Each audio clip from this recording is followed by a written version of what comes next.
विपक्ष नेता ने अपनी बात रखी। धन्यवाद अध्यक्ष महोदय। स्वयं की पीड़ा थी, क्योंकि मैं जिस क्षेत्र से आता हूँ वहाँ पे कोचिंग इंस्टीट्यूट को मैंने अपनी आंखों से देखा है। आपने बिल्कुल सही फरमाया, अनुभव किया हुआ हम सब आपको। 10-12 मिनट हो गए। माननीय वरिष्ठ पारिक साहब, आप बोलिए। धन्यवाद अध्यक्ष महोदय। मुझे राजस्थान कोचिंग सेंटर संशोधन बिल 2025 पर बोलने का अवसर मिला। चूंकि मैं नौजवान हूँ, मैंने बेरोजगारी की पीड़ा देखी है और बेरोजगारी की पीड़ा सही है।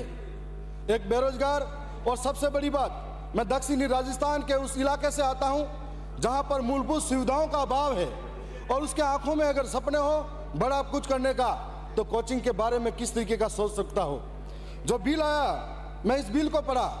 इस बिल को पढ़ने के बाद में मैं अपनी गहरी आपत्तियां और आलोचनाएं दर्ज करवाना चाहता हूं। मैं इस बिल के अंदर जो माननीय पूर्व के सदस्यों ने कहा था, उम्र की सीमा के बारे में, एक तरफ डबल इंजन की सरकार ये कहते हैं, दूसरी तरफ केंद्र की सरकार की बातें इसमें लागू नहीं करने की बात करते हैं।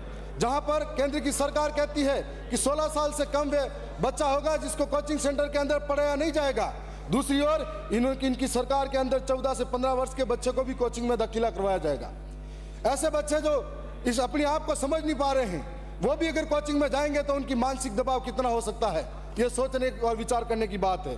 दूसरी ओर जहां पर जुर्माने की बात थी, तो जुर्माने की बात थी, पिछले ड्राफ्ट में उल्लंघन था कि 2 लाख से अधिक जुर्माना वसूल किया जाएगा, लेकिन इस बिल में, संशोधित बिल में इसे घटाकर मात्र 50,000 जुर्माना किया गया।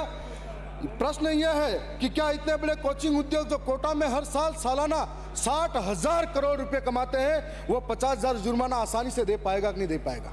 सवाल यह है, जो छूट के प्रावधान थे, पहले 50 से अधिक छात्रों वाले कोचिंग संस्थान पंजीकरण के दायरे में थे, अब 100 से अधिक छात्रों के कोचिंग वाले पंजीकरण के दायरे में आ गए हैं।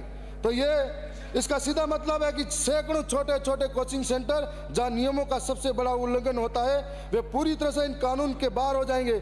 और राज्य सरकार ने कोचिंग संस्थानों से मिलकर बड़ी ही चालाकी से साथ बड़े और छोटे कोचिंग संस्थानों से 100 से कम छात्रों का पंजीकरण कराया। राजस्थान हाई कोर्ट ने जुलाई, सर सबसे लास्ट में तक बोलने का अवसर दिया।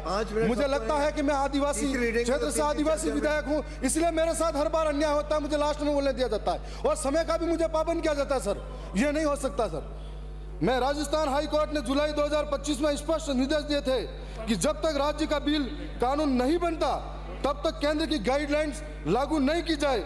इन गाइडलाइन में न्यूनतम आयु, बायोमेट्रिक उपस्थिति, अवकाश का नियम शामिल थे, लेकिन आज हम देख रहे हैं कि सरकार ने खुद ही उम्र सीमा हटा दी, बायोमेट्रिक और छुट्टी जैसे प्रावधान गायब कर दे।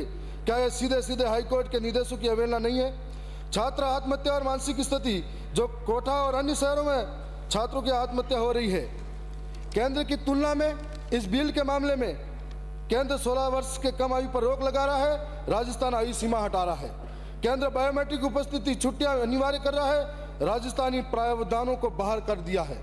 केंद्र विकलांग छात्रों, वंचित वर्गों के लिए विशेष प्रावधान है, राजस्थान इसका कोई जिक्र नहीं कर रहा है।